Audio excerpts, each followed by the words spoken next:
Hey now, and how are you doing? I want to welcome you to the next episode of Peace, Love, and Bring a Bat. Today, I really can say that I'm bringing on my friend Jim because Jim and I know each other for a couple of years, but really, in fact, just right now in the green room, he just kind of put me in my place a little bit in a great way because, you got to be called out on it, and only a good friend could call you out on that. So, how you doing, Jim? I just want to bring you on up. Well, man, I'm so grateful to be here and I'm grateful for our friendship and the ability to push each other towards a greater health and a greater connection. So thanks for having me on the show today. Yeah, I couldn't wait, and then when it came up, we've been trying to get this thing done for a while, and I'm glad that today's the day, man. Right? It's in God's time, and how we move forward it's always the right time. Well, why don't you tell everybody a little bit about yourself, and then I'm gonna ask you some questions, and we'll rip from there. Yeah, sure. And you know that question, tell us a little bit about yourself. Like it's always a struggle. Like what part of me do you I want you to tell? Or like, hey, so here's the deal. So like if I was gonna sit there and just let you know something about myself that would be really important to you and to the audience, it's just listen, I help people find out who they are, get connected with who they are, and then get over the junk that they're the limiting beliefs, the things that are happening in their lives to actually do what God's called them to create. And in that, we do some leadership development, we do some, mindset stuff, and we do disc personality and all these things in between because the whole thing is we focus on the whole person to get into the right place to do what God's called you to do. Yeah, 100%. And it's the recognizing that. It's not just, it's God's given it here anyway, right? He's given us Mhm. the idea, he gives us those little nudges along the way and Mhm. teaches us stuff. Before we start going any further, I just also want to just acknowledge and thank you for your service that you and your family has put together. Because, we always want to respect our service people. And Mhm. I know both you and your wife, and I want to say thank you for that. Yeah, well, I appreciate that. Yeah, me and my wife actually met in the service back in I'm gonna date myself. I think it was 1999, 2000 is when we met in both in the Coast Guard. That's awesome. Well, thank you again for your service and stepping forward, to support what we have. But as you were talking, I always this you mentioned disc, and I always have my funny story is 2.5 years ago when I left Pfizer. Well, when I was asked to leave Pfizer, right? It was a golden handshake. They were reducing staff, but 6 months prior to that, so the May of I guess whatever year that is, Mhm. 2024, we had to do disc assessments, right? We had these off Hmm. sites, and they always say your disc profile doesn't change, everything stays the same. But my disc profile really showed me that I didn't belong anymore. It was, usually when you do a disc profile with a large group, there's a cluster, and everybody was a cluster, right? We were all clustered, and it mainly moved. But there was one person in this one in that May of 2024. It was me. I was so far. I think it was right. It's the S, right. So whatever's all the way in the creative, the I, is that how does it? Well, every one of them have a potential to be creative. It just comes into are you more task driven or more people driven? And that's really I'm going to be what you're first. right, and I'm more, and I think it's the I, and but I was off the charts. Like I was just on the final circle as they show you the circle, Hmm. and I go, man, I don't belong here anymore. And that being said, we didn't know about the reduction of staff. And then a few months later, when they had the reduction of staff, I wasn't upset. I was Right. able to manage things. And I know among the things that you do are the relationship and that leadership. Hmm. What happens, and this is a question for you, is when you realize you don't belong in a place, how do you lead to kind of look for that next opportunity for yourself to help you grow? Yeah, absolutely. So you started this out with disc. Let me start with disc, and we're going to move over into basically what we call an exit strategy. Because just like you had an entrance, you should have an exit strategy. Now, disc does change. I will tell you, disc, because all personality is fluid. If somebody tells you you never change, trauma can change your personality, so it will shift it. And even in that, there are a few things in this that most people miss: how you see yourself, how you were as a kid, and how you present yourself to the world. And all three of them can be slightly different. But I wanted to share all that simply because when you have a full profile of who you are, your personality, how you show up in the world, you will have a set of patterns of behaviors, right? Mhm. And so you're going to honor your patterns and behaviors. Now you can shift and you can do things opposite. That's still there. It's not like you're stuck. And we got to stop worshiping identity in our personality. But like we have to understand there are certain things that come with personality, that some hangups and some good things, right? And some not so good things. Mhm. So you say you're high I, right? I'm an IS, so I'm a high I, low S in above the scale, which is somebody who's very vocal, very communicative, but also very personal. I am completely on the edge of people orientation, and I have zero or very low task orientation. So I have to force myself to do tasks, and anytime I see a people, it's like, oh, people, run and go see them. So in that, so for an exit strategy, so let's tie this back around. The exit strategy, you should leave it better than you found. You should be able to lead well on the way out, because how you exit a season will be determined how the next season goes, Sure. right? So if you exit poorly, you'll enter poorly. And so you need to set yourself up for success. What relationships do I need to bring closure to? What tasks do I need to bring closure to? Who do I need to train in order to make sure all of that happens and that my position is taken care of? Who do I need to like have these conversations with? Now, each of your personalities will do that differently. As a high I, you're going to have lots of conversations. You're going to be like, let me talk to all the people. We're going to shake all the hands, kiss all the babies, dot all the T's, dot all the I's, whatever it is. That's going to be that very outwardly people orientation. Where the struggle, when I said hangups for a high I personality, it's going to be making sure all your documents are signed, everything is in order, and everything is organized, and things like I that. hate that, man. Yeah. Right, because that's naturally the antithesis of our personality types. So we have to make sure that even though we hate a task, we're still responsible for a task. Right. And to leave well, we have to make sure that we leave things in order. And so, whatever that looks like, if you need to bring people in, say, hey, listen, I'm not good at this, I need help. That's another conversation because most of us hate asking for help. I need help. You're organized. I am not. Can you help me organize these for the next people that are coming in or the people that are taking over my position? So, when we look at this, the exit strategy and leadership development for us personally is always going to be, let me look at the strengths of my personality and its weaknesses so that I know what I can do well and who I need help, where the areas I need help with. Let me know who I need to bring closure to, who do I need to continue to with, and then the other part of that is making sure all of those things are in order. And as I walk out the door, where no bad feelings, no like I'm not burning bridges, I'm just saying goodbye. Yeah, that's why I call it the golden handshake. Yeah. I mean, I got a nice opportunity, and even though I am that people person, like the one thing I did get in trouble of on the way out is if I saw somebody in the hall before they made the announcement, I had a very strong feeling that I was going to be affected by this reduction. That one of the one of the leads had walked over to my boss. They're like, "Yeah, Dave needs to be a little quieter when he says that he thinks he's going to be chosen."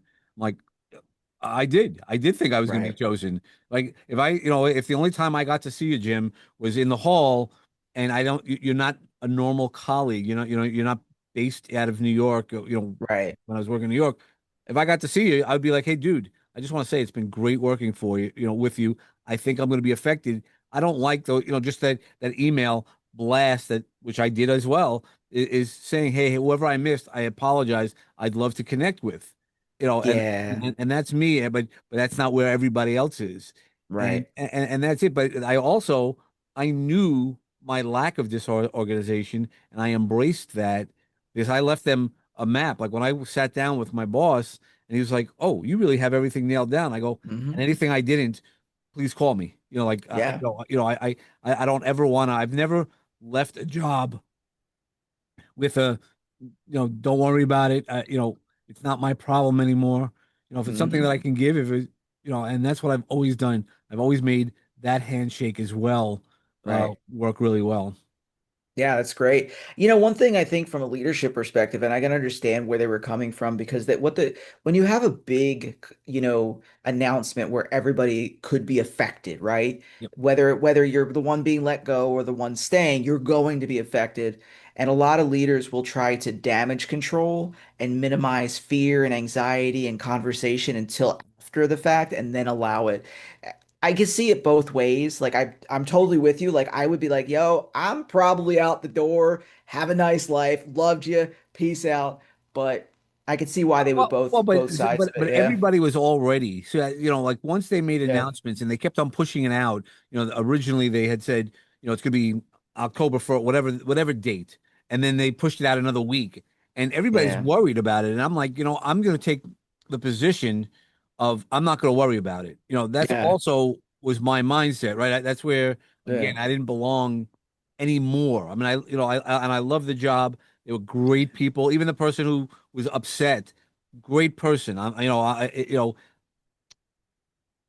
I feel that they didn't see what the other people, right? Because there's a lot of people. Mhm. Because I had been there for 22 years. It Yeah. wasn't, I know I felt bad. I was like, oh man, I didn't know that that person was affected. Everybody gets to share Yeah. their story, right? Take ownership of your story, but Yeah. you also get to say, goodbye to people. I would want to Mhm. say goodbye. I read this book, and I forgot the name of the book, but it was through a colleague actually who read the book first. She was going through cancer. She was experiencing severe cancer, and she eventually passed. But one of the powerful things is one of the CEOs of Goldman Sachs at that time. When he found out he was cancer and it was fatal, he started closing his circle. But Hmm. he would call up, hey Dave, how are you doing? This is the last time we're going to talk. I just want to let you know, give you as much time. You're one of the people who I cared about, and I always think about that Hmm. because you don't want to leave unsaid. And then he would close the circle more and more, and of course Right. at the end, only family. He cut everybody off, and he said, "You have to understand it. You don't have to like it. This is my choice in my life." And that was really where I was. I was like, they want to let me go. They can let me go, Yeah, but absolutely. my boss had walked over and he's like, "Hey, look, a lot of people are uncomfortable." I'm like, "All right, I'll be quiet," but Yeah. I don't have to be as vocal at it, but I go, we're also in open space. Like, I'm not going to whisper. I'm not a whisperer, but I'm also not, looking to get myself in trouble either. Right. That's where leadership, and because I knew the leader who said it, I really wish he would have said to me, "Hey, Dave, come over to me first rather than go to my boss." Like Right. food chain wise. Now, when you're talking about leadership, because it's really all about you, no, but and your expertise, what would you do in situations when there is transition as a leader? How can we lead in transition? Yeah, that's a great question. And there's a lot of transition that happens. And sometimes it's positional transition, sometimes it's organizational transition. And leading in transition both has a science and an art to it because there are an organizational thing that you can do about, okay, so here's what I was, here's where I'm going, and this is where we develop SOPs for people. This is where we're, for the prior job, and then we're moving into the new thing. That's where we get the training, we get the stuff to actually acclimate to what we're going to do. Now, the art of this is, and this is the part that I think in a lot of leadership development that most people won't talk about. They'll give you all the 5 steps and the practicality of this is how you close, this is how you open. But what I don't hear a lot of conversation is how do you manage the relational energy and the emotions as you transition? Mm, That's the part which I think we need to delve more in because in leadership development, and I've been doing it for over 20 years, you get a lot more of the organizational, here's the process. But the process is literally involving people. Without people, you have no process. And we almost divorce ourselves from emotions and say you should be a robot, do the thing, follow the process, and move on.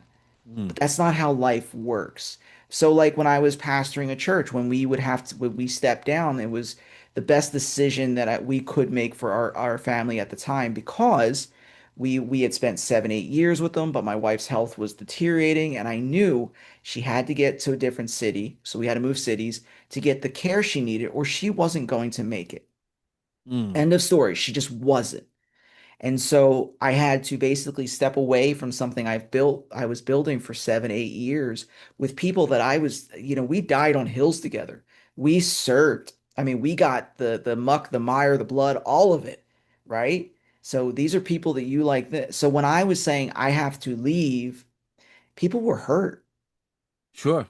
They were like absolutely hurt. And it wasn't even the fact I knew God was leading me out. They knew God was leading me out, but it never sat well because it's the emotional stuff that there has to be. We have to let go. We have to move on. The friendship just changes. It doesn't end.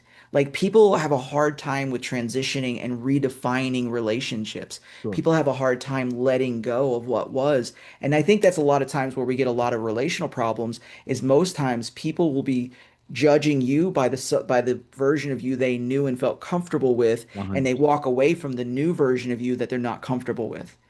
And they'll go, "You've changed." Well, yeah, it would have been a travesty if I stayed the same. 100%. Yeah, And no, so we have to manage the emotional side of that, and that comes in with emotional intelligence, that comes in with learning how to handle conflict well, that comes in with recognizing the validity of people's emotions, even their anger, while simultaneously helping them understand why the transition has to happen, and giving them enough time to mentally go, okay, this is okay now.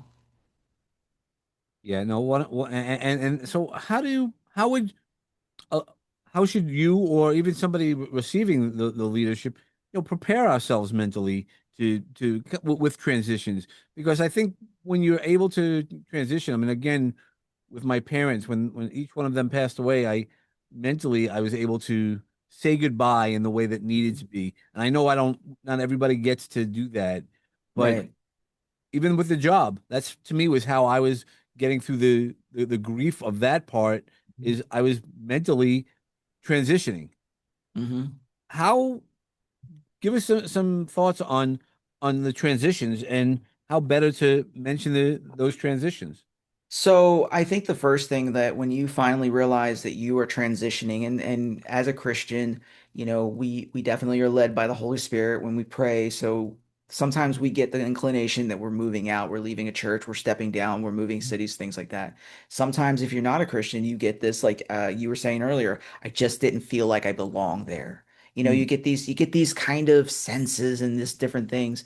So in those moments, you are given a choice. So we have to start with ourselves because we lead from the inside out, right?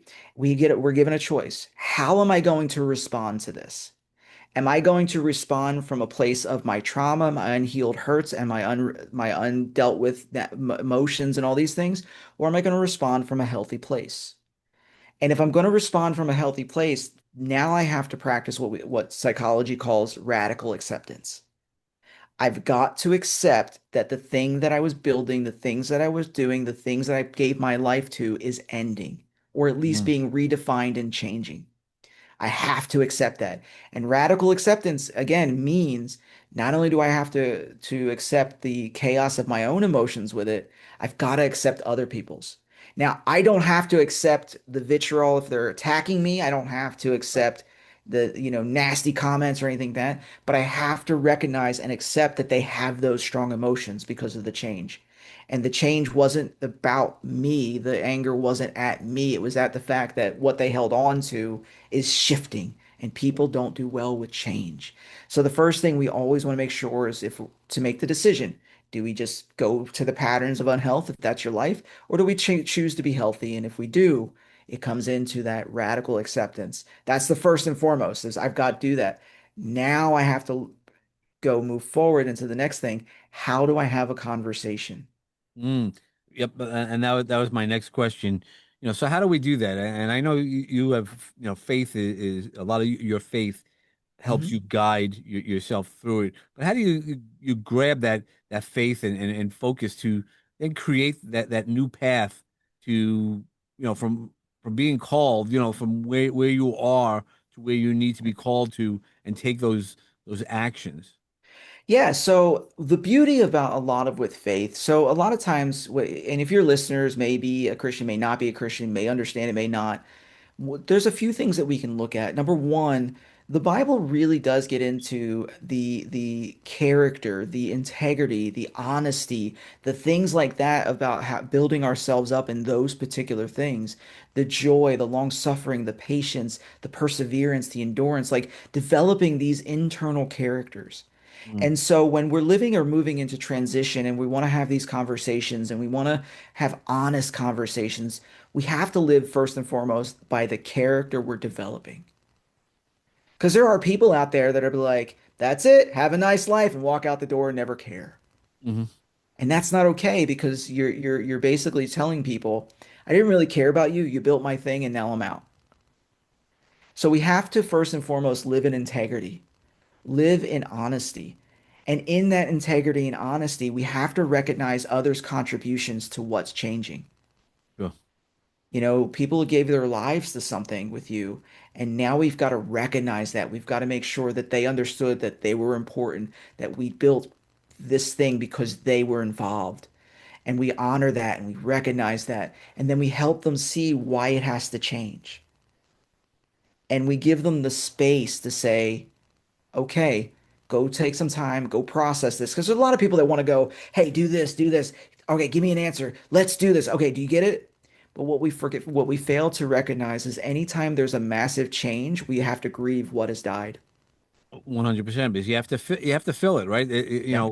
Each one of these things, it's a vessel. We're a vessel. We're a human vessel that we get to fill with a lot of things and everything. I mean, even again, that was the end of a career. Though I was able Yeah. to kind of transition well, it's still, there's times that I think about it and I'm like, man, and I'll try to make sure that I still give it the right grieving.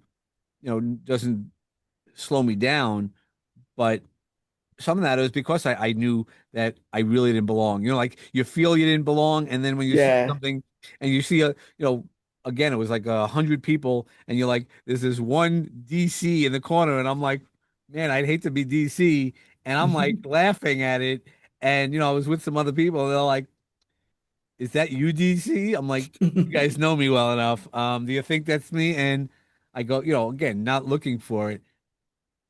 But that's the narratives. Again, it was the narratives Mhm. that we tell ourselves to tell a better story.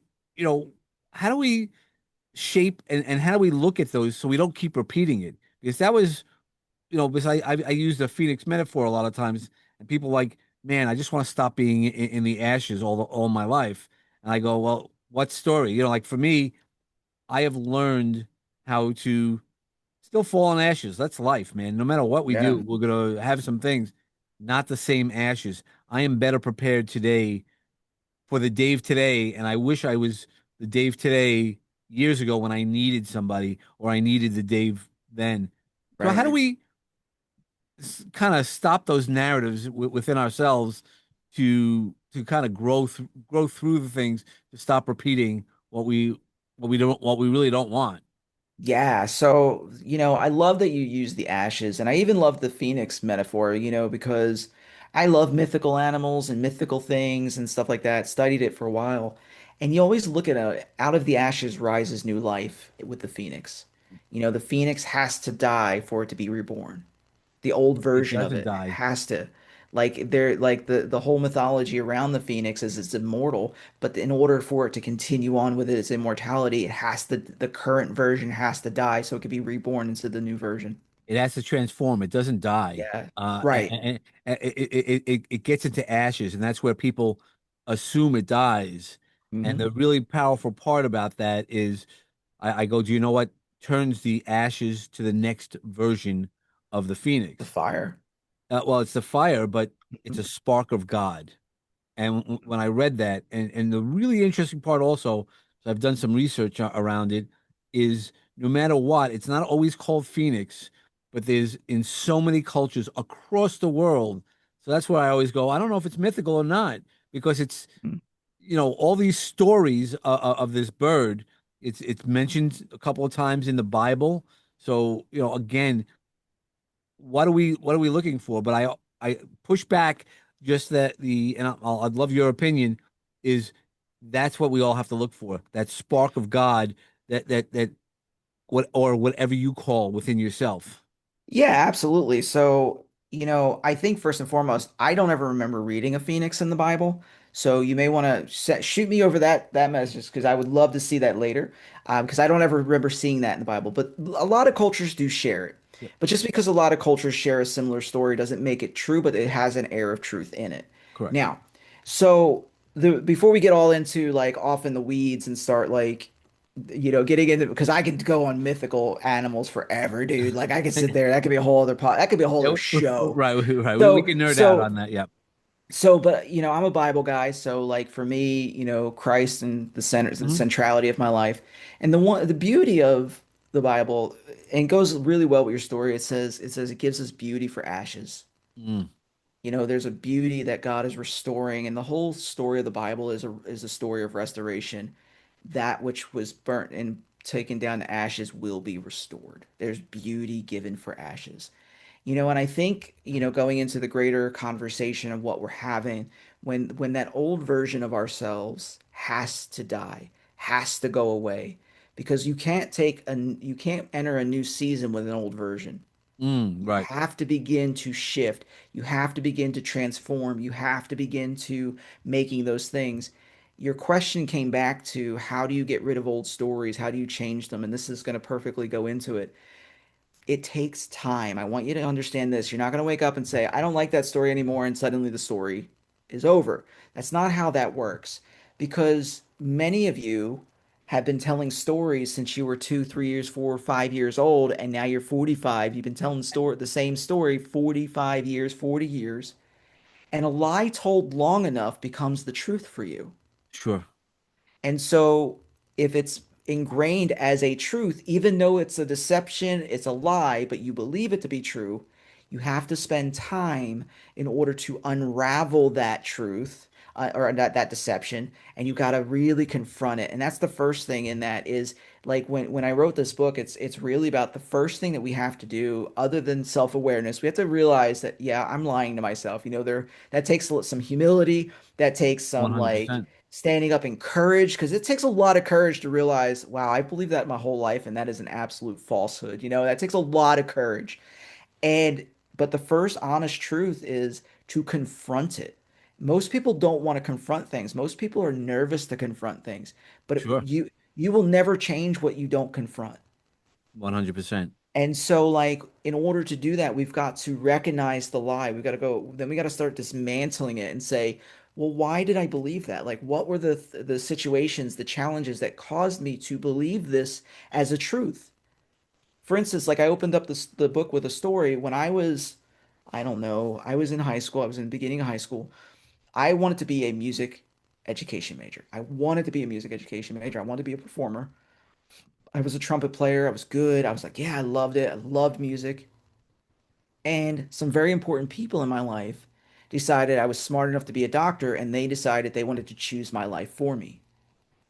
And so I was told, and I was already been through a lot of trauma, so my heart was very impressionable. I was sat down by these two people and said, "You have no talent." Mm, And it didn't do what they wanted it to do. And instead, my heart grabbed a hold of that lie because I was a highly talented person. I made first chair in my band. I was second chair in all Catholic in the entire state, or the entire city of wow. Philadelphia. In the entire city of Philadelphia, that's not an easy thing to do. Like I was not. I played like a solo with the jazz band of Philadelphia when they came to the high school. Like I had talent, but they had told me I had no talent and I should just give up this. Yep. And instead of getting what they want and going into being a doctor because I'm smart enough, it actually basically like railed and wrecked my life for almost 35 years because I started believing that I had no talent and everything everybody had been saying just compacted. And so for that many years, I ran from that. I joined the military.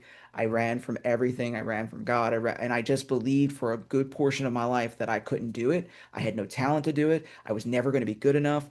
And quite frankly, even getting into business, I failed multiple times. And when I say multiple times, I probably had 30 businesses that I probably tried to start, and all of them failed. Why?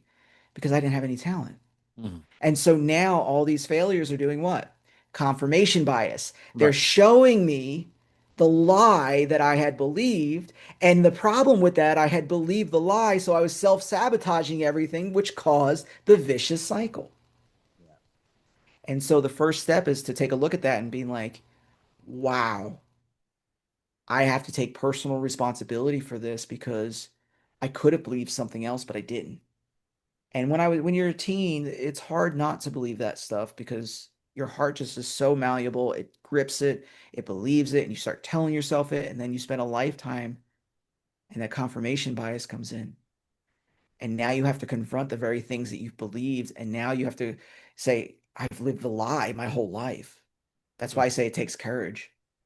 Yeah, 100%. That's why, I've mentioned a million times, the monsters in our head are so much worse than the monsters we imagined under our beds because it's the stories we tell ourselves. And until you can rewrite that story, Yeah. is powerful. So, but talking about rewriting a story, I hear somebody has a book out there, and Hmm. it's your first book. So I want to make sure we give a appropriate shout out to that. But what was it like to actually have it in your hands? Because you and I had talked about it when we first met. Yeah. The journey to get you here has been so long. Hmm. Tell me a little bit about it, just how it feels, man. It feels great, dude. Like, and just for you guys listening, everything I just said is actually in this book. All that's the stuff we just talked about by unraveling. But man, it feels great to have gone through so many things, so many barriers, so many challenges, and then just waking up one morning and saying, you know what, we're gonna do this, figuring it out because everything is figure outable. I think that Mhm. was who said that? Forleo or something like that. Yep. And so I figured it out. I figured out the publishing. I figured out the everything. I did get an editor because I can't edit worth a flip. Yeah. I somebody else proofread this thing for me, and I had two people that did a wonderful job. And then I got Grammarly, and we added an extra level because I was so anxious about it. And I took even hitting the publish button, it took me like I sat there looking at it for like almost 40 minutes, I think. And then I hit it and I walked out the room and I was like, I can't do this. It's like, no. And then all of a sudden everything was accepted. And then I ordered a copy for myself. I actually ordered 10 copies to have at the house.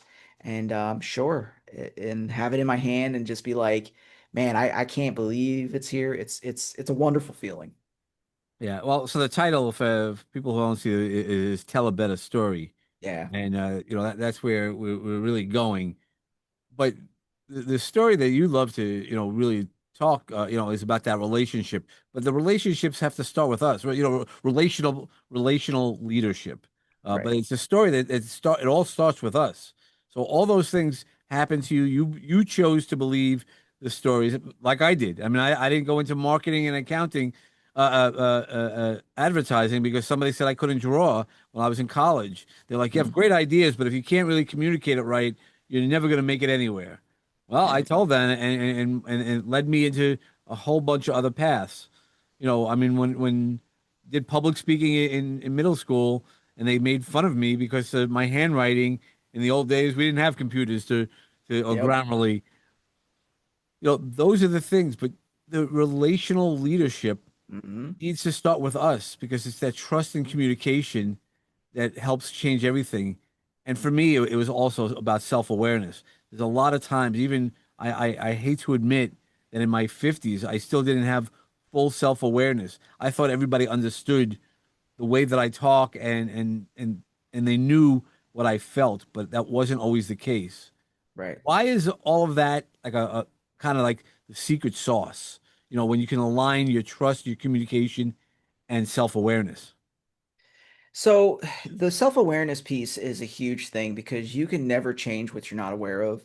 It really is. And so like we have to first and foremost constantly be working on ourselves with, what am I dealing with? Why am I dealing it? Where are we going with this? Like that is huge because if I don't learn how to relate to myself in a healthy way, how am I ever going to relate to you in a healthy way? And I think that's why a lot of it starts with us. I think everything rises and falls in relationship. I do not think relationship happens in a vacuum. which means you don't get to go away as a hermit in a cave for 30 years until you get your life right and then go deal with people. You have to deal with people as you deal with Sure. yourself.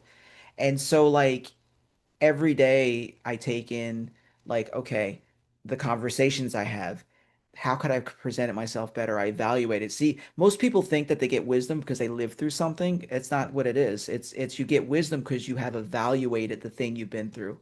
So that's where wisdom comes, is the evaluation of what's gone and what happened. And so, like, we evaluate, we gain self-awareness, we learn how to relate to ourselves better, healthier, in a deeper way. We then and then out of that we learn how to relate to others better in a deeper way. And we even, this is where empathy is born. This is where compassion is born, when we have compassion for ourselves and for others. Yeah, and that's the important part. Having compassion, but having compassion for ourselves, right? The Hmm. stuff that we don't know, and we weren't shown, we weren't whatever. But Yeah.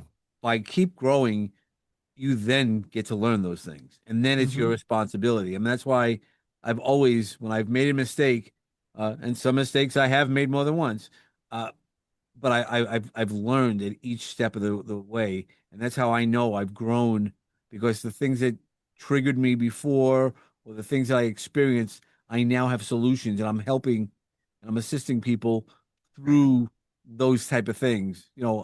That's where I get proud. And every now and then, I don't know where the mountain ends, but I tell people to always turn around and look in how far they've climbed. Yeah. I think that's super important too, because a lot of times, yes, recognize how far you have left to go. And I think when we recognize how far we have left to go, it keeps us humble. Mhm. But celebrate the amount of time, the amount of progress you've made. Like, we need to celebrate that, because if we what we fail to celebrate, we lose. Yep. And so if we're having progress, if we're getting tolerance, if we're managing our triggers better and those things, like, celebrate each every step of the way, so that way the road ahead of you doesn't feel as daunting. Yeah, I'm right with you. Yeah, yeah, and that's powerful. I mean, that was where, to me, the self-awareness, like, even low, because there's so many people who couldn't talk to me because of issues, or didn't want to, didn't want to tell me things. I mean, again, when you and I came on, and before we came on, and you told me something that, part of the story that I was telling myself. Hmm. That takes a level of trust and confidence. And I told you right then, I appreciated it, because Yeah. that's what I want. I mean, part of when I talk about my branding, part is that safe space. I want to create a safe space where people could say things. I might be knowledgeable about things, but I don't claim to be knowledgeable about everything. And I don't claim to be all knowing, all seeing. How do we talk to others, with that type of leadership, is saying, hey, Hmm. look, I'm not the guy. I'm more like I call it the servant leadership, in that I'm here to lead. I don't mind leading, but it's also because it's the community, it's the others that are along the journey with us, that, somebody just has to make the final decision, right? When you're with your wife, when you're with Mary, what do you want for dinner? I don't know. What do you want for dinner?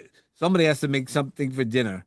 And that's where, how do you, what do you think about servant leadership? Let's take that step. I think servant leadership is the best motto of leadership. Now, I do think that you can be that guy and still be a servant leader. Sure. So I think there, like, we somehow look at the difference and we make these comparisons of, like, well, I don't want to be the type A jerk who's going to be like driven and all this stuff, but I'm going to be a servant leader because I'm going to serve everybody. But the reality of it is the best leaders, regardless of your personality, are those that serve others. It's the end of the day, because when I serve you and you serve others and you serve the organization, everybody is better, everybody grows. Mm. But being the leader, or the head leader, whatever terminology you want to use, and God knows there's many terms out there for Right. whatever your context is. But if you're the head guy, if the buck stops with you, you also have to realize that, yes, you have the deep honor, sacred responsibility of being the guy at the end of the day, showing the people the way. Because even though a servant leader is somebody who gets behind people and pushes them, the servant leader also has to be the guy that climbs the tree and tells everybody if they're going the right way or not. They have to be able to look at out there and say, okay, I got the vision. I know the direction. I think of the Lord of the Rings. It's an amazing thing. Like they were stuck in the Mirkwood and all the spiders and all this stuff. And then, Bilbo climbs to the top, and this was actually the Hobbit. Bilbo climbs to the top of the trees and he's looking out of the trees and he sees the entire forest. And he yells down to the dwarves. He says, I know which way to go. Hmm. That's the leader. Like that is literally what a leader does, is because he gets up there and gets above the trees up into the clouds and says, "Okay, this is the direction." And then he gets back down and he serves everybody so that we all cross the finish line together. Yeah, well, that's beautiful, and that's what it is being able to communicate that, because that's why having your story, because your story is a filter, right? So Hmm. sometimes the stories that we tell ourselves, right? You were told, you're not good enough, and Right. that was a story you told. I mean, I've heard that as well. In fact, even with music, I don't even like karaoke because I was told I can't carry a tune, and Mm. while I don't sing well, that's still fact. But sorry, but could you imagine when I was in fifth grade when they told me that, how that limited me and the ability to even pick up patterns. Mm. I didn't recognize it now, but now as an adult, I'm like, man, those little things, the story that I tell you, I told myself. Yeah. How do you talk about rewiring that? So you heard the story. Hmm. Let's talk about you. You heard this story, and until recently, after as you said, 30, 40 years, you were carrying that story within yourself. Yeah. I- you know, how did you rewire that? Well, what was something that you chose to do to help you rewire that story, or make sure that you personally knew that it wasn't true any longer? Yeah, so absolutely. So the first thing is, when you take something away, you have to replace it with something. Mm. So we have to make sure that we find the truth that is going to counteract the lie. And one of the things, like not being good enough, like that whole thing, and I know a lot of people deal with that. As a Christian, that's a little bit easier for me to find because the Bible talks about the fact that we have value, we have worth, we're adopted sons and daughters, we're not abandoned, we're not, we're adopted, like that adoption thing. So it's easy to get in there and say, okay, the truth of the word says, I'm not abandoned, I have worth, he died for me, I've got this, and I can accept that. And then I start speaking that out, and I say that because the narratives that come out my mouth, my ears are listening. Mm. And I don't, now I'm going to demarcate from a lot of what people think, because there's people out there, both Christian and non-Christian, that says I speak words and the universe changes or everything goes around. I don't believe that nonsense, but I do believe in the power of life and death is in the tongue. And what that really means is, whether I speak to you or speak to myself, I can build myself up or I can tear myself down, Sure. right? Always So listening. the narrative I've got to speak has to match the thing that I want to go, or the thing I need to believe, or the truth that needs to be applied. So if I'm sitting here and say I have immense worth, but I'm constantly repeating to myself, you're worthless. Mm. What do you think's going to win? Yeah. Yeah, so it's like that old adage, and I've heard it from different cultures, but my favorite is the Native American about the two dogs, and who's gonna win, and it's whoever you feed, right? You Yep. know Yep. that Yeah. Yeah. story. The Most yeah, people have the wolf. heard Yep. that Yep. by Yep. now. Yep. And but it's the same thing. It's like whatever side you decide to feed, whether it's the negative toxic side or the healthy side, that's what's going to ultimately win.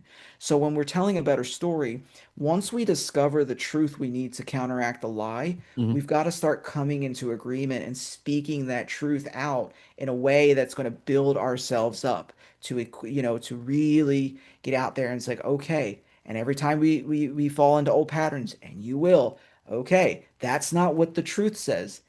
And I heard it was said one time, and I thought this was a beautiful way to think about it. And there are facts and there are truth. Mm. Your facts may not be actually true because the truth will overtake the facts. For instance, maybe you're sick. That's a fact. You're sick. But the truth is, you won't always be sick, right? Depending upon the illness. Like Yeah, yeah, sure, yeah, we yeah, can get no, into no, the no. new we can get into the nuance and all that stuff. But like the same goes for a broken leg. The fact is you have a broken leg. That's a fact. But facts can be changed, truth can't. The truth is your leg's going to mend. Mhm. So we have to lean into the side where it says, I'm going to live in the thing that will never change, the truth, because I believed the lie for so long, but the lie can change based on how I feel. So we've got to speak that narrative out. We've got to make sure that Yeah, but our spirit hears it, our ears hear it. Like if you need to write it on your mirror so you can see it every morning or whatever you do. Maybe your phone pops up with your daily reminder. You are worth it, and God says, "Okay, you are worth it." Whatever that looks like. yeah, no, exactly. And then, Yeah. one of the questions that I even go is, what does that old title or label mean to you? Sometimes we have that secondary meaning. Oh, I'm the sick one. I'm the ex whatever Right. title or label you want, and because it's that secondary meaning, Right. and that's what I do for myself. Is like, okay, why do I need to identify myself as XYZ? Hmm. And is there a reason for it? Is it valid? If it's valid, then okay, it is what it is. But Yeah. if it's not, then I'm able to work through it, and I have techniques Yeah. to do that. And I think that's really where self-awareness comes in to really do that. And I think you used a really good word, but not a lot of people have this level of maturity, which I wish more people would. But again, comes back to that self-awareness. You say, why did I identify with it? Mm, Right? But there's identifying with it, and then there's people that make it their identity. And they can't see a life without them being sick. They can't see a life, where they're actually doing something. And so when it becomes your identity, it becomes darkness. Like because you're in toxicity. I mean, if you have a truth, that identity becomes light and things like that. And I mean, you're spot on. And it's like, why did I even do this? But this is where the beginning of our conversation really plays on a huge. If I'm going to ask those questions, I've got to work on that self-awareness piece because I've got to be aware enough to know why, or at least ask the question. yep. No, and that's where we go back to asking the right questions. Yeah. Oh, because we all have these gifts, and how do we know? How do we start understanding really what gifts we have, right? If you were told, you're not talented and things like that, but you still had those gifts, right? Yeah, The, absolutely. the facts were you were first chair or second chair. That's a level, right? It's not, Yeah. somebody else ascertained that it was that you were. But how do we turn our gifts to make sure that we have the most impact? So I think first and foremost, most people are not even aware of some of their gifts, but Yeah. gifts can be One of broken them. into like three things. So when I was in my master's class, we learned about, leadership and leadership development, but one of them was spiritual formation. And he wrote this Dr. Bobby Clinton, he wrote a book on spiritual formation, spiritual gifts, and he broke gifts down in such a beautiful way. He broke it down into three things. He said you have spiritual gifts, that which is given by God. You have natural gifts, that which you were born with, and then you have skills that you develop or learn. Mm, And we have to make sure if we're going to look at the whole thing that we really take a good look at all three of these things. Because there are things that you are naturally born with. There are people out there who are incredible singers and are making millions from singing, and then there's people that, hey, listen, we are adequate at karaoke, and that's about it. And half the time then, I wouldn't tell you to come listen to me. Like, but put a trumpet in my hand back in the day, that's a different story.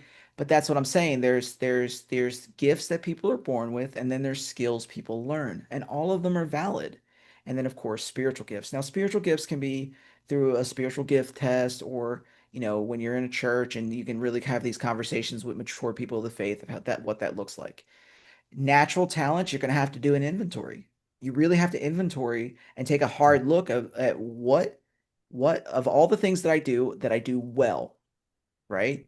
What was learned and what just comes natural. Like what is easy for you that seems difficult for everyone else. That's usually an indicator that it's a natural gift you were born with, right? So like the one thing, for example, like what me and my wife talk about a lot, I am naturally gifted with people. My wife is not. And but one of the things I tell her, I says, don't use me as the model. Because if you use me Mm, as the model on how to get better with people, you're going to really be frustrated and angry because I was born with a lot of natural gifts in this area that you really, I was born with it. Like you would take a right, lifetime to develop what I was born with. Now, can you learn and grow? Absolutely. Can you get better? Absolutely. Could you become an expert? Absolutely.